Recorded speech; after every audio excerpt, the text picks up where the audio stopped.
नमस्कार. महाराष्ट्राच्या राजकारणात भूचाल असला खतरनाक ह्या आजच्या दिवसाच्या घडामोडी आहेत. एवढ्या खतरनाक की महाराष्ट्राच्या राजकारणामध्ये असं पण काय होईल असं कुणालाच वाटलं नव्हतं, पण ही गोष्ट घडते.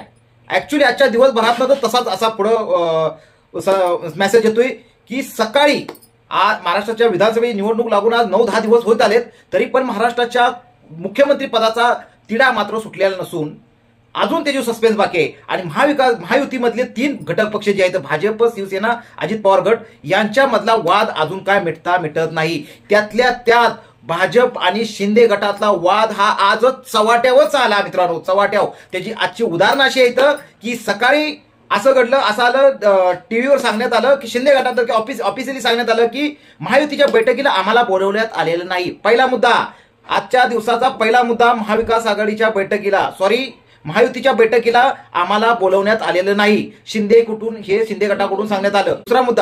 दुसरा मुद्दा, अजित पवार, प्रफुल्ल पटेल आणि सुनील तटकरे या तिघांना स्पेशल विमानानं दिल्लीला बोलवण्यात आलं बैठकीसाठी.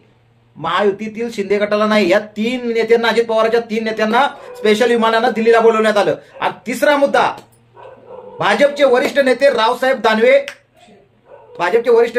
दानवे यांनी असं सांगितलं की जर उद्धव ठाकरे आमच्या संगतीनं असते तर आम्ही महायुतीमध्ये अजून सीटा जास्त जिंकल्या असत्या. या 3 गोष्टीमुळे आजच्या दिवसभरात म्हणजे एकंदरीत एवढं तय आहे की महाराष्ट्रामध्ये कुठलंच आलबेल नाही. शिंदे गट आणि भाजपमध्ये एकही म्हणजे सर्व काही आलबेल नाही. याच्यावरून सगळं स्पष्ट दिसतंय. या 3 घटना अशा आहेत की अजित पवारांचा सगळ्यात मोठा फायदा आहे. अजित पवारांची बल्लेबल्लेच आहेत. का तुम्हाला मित्रांनो व्हिडिओमध्ये असा व्हिडिओ टन कसा घेतोय बघा तुम्ही, नुसता व्हिडिओमध्ये युटर्न, की आज अजित पवारांसकट 3 नेत्यांना दिल्लीत बोलवलं, शिवसेनेला मिटिंगला बोलवलं नाही, आणि भाजपच्या वरिष्ठ नेत्याचं सांगणं की जर उद्धव ठाकरे आमच्या संगतीत असते तर अजून आम्ही जागा जिंकली असत्या. या 3 गोष्टींना असं स्पष्ट होतंय की शिंदे आणि भाजपमध्ये सर्व काही बरोबर झालेलं नाही. आणि ही आग आहे नुसती, ही तर ठिणगी पडल्या. अजून येणाऱ्या 2 दिवसात ही आग अजून पेटणार आहे. आणि शिंदे, मी तुम्हाला 100% खात्रीने सांगतो, एकनाथ शिंदे महायुती बसून अलिप्त झालेला असणार. मग मात्र एकनाथ शिंदेच्या पुढे दुसरा पर्याय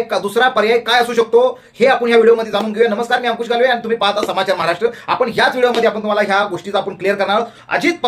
अजित पवार कुठेही जाऊ, त्यांचा पायगुल लय भारी, कुठेही जाऊ ते सत्तेत असणार म्हणजे असणार. आणि आज पण तेच करतायत. त्यांना दिल्लीला त्यांच्या 3 नेत्यांना, त्यांच्यासकट 3 नेत्यांना दिल्लीला बोलवलं, त्यामुळे ते सत्तेत राहणार. एवढं 100% अजित पवार आणि भाजपची सत्ता बनू शकते. ते मुख्यमंत्री भाजपचा बनवू शकते किंवा अजित पवारला बनवतील. शिंदेचं काय? शिंदेपाशी दुसरा पर्याय काय?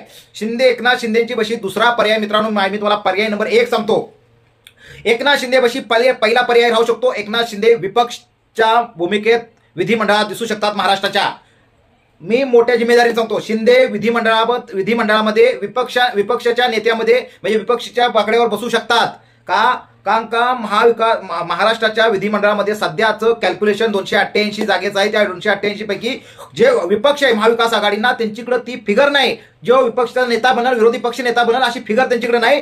त्यामुळं त्यांना विरोधी पक्ष नेते भेटणार नाही. पण एकनाथ शिंदेकडे एवढा मोठा चान्स आलाय की एकनाथ शिंदे जर भाजप बरोबर त्यांचा आता जमणार नाहीच, ते विरोधी पक्ष नेता बनू शकतात. मानाचं पद त्यांना भेटू शकतं आणि भाजपवर ते तुतुममे करू शकतात. महाराष्ट्रामध्ये लाडक्या बहिणींना दिलेला शब्द, मी सत्तेवर आलो असतो तर तुम्हाला अजून काय दिलं असतं, पण मला सत्तेवर तुम्ही आणलं नाही असं ते शब्द सांगू शकतात. भविष्यात शिंदेंना हे कार्ड जे आता लाडक्या बहिणीसाठी, आणि मी मराठा मुख्यमंत्री झालो असतो पण ह्यांना जमलं नाही, हे लोकांनी मला केलं नाही, त्यामुळं ही भावनिक साथ हे येणाऱ्या निवडणुकीमध्ये शिंदे लोकांना, महाराष्ट्रात लोकांना घालतील अशी मला आशा आहे. म्हणजे 100% वाटते असंच करतील. पण एकनाथ शिंदे विपक्षाच्या भूमिकेत दिसू शकतात. एकनाथ शिंदे महाराष्ट्राचे विरोधी पक्षनेते बनू शकतात. यामुळे होईल काय मित्रांनो, तुम्ही सत्तेत राहा, मी विपक्षमध्ये राहतो आणि महाविकास आघाडीची पार दानाधून करून टाकू, त्यांना गणितातच घेऊ नये, अशी सुद्धा रणनीती असू शकते.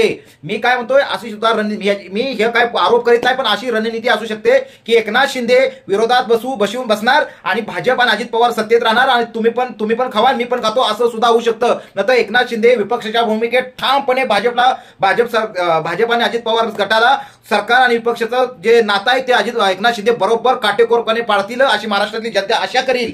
पण जर तसं काही षडयंत्र नसेल तर मात्र एकनाथ शिंदेंना विरोधी बाकाव सुद्धा बसलेलं महाराष्ट्राला आवडेल. कारण का मराठी माणूस हा मुख्यमंत्री नाही झाला तर महाराष्ट्राच्या विरोधी पक्ष नेता तरी पण चालेल. कारण का तुम्ही उपमुख्यमंत्री नाही झाला तरी तुम्ही त्या खुर्चीवर बसाल तरी ते महाराष्ट्र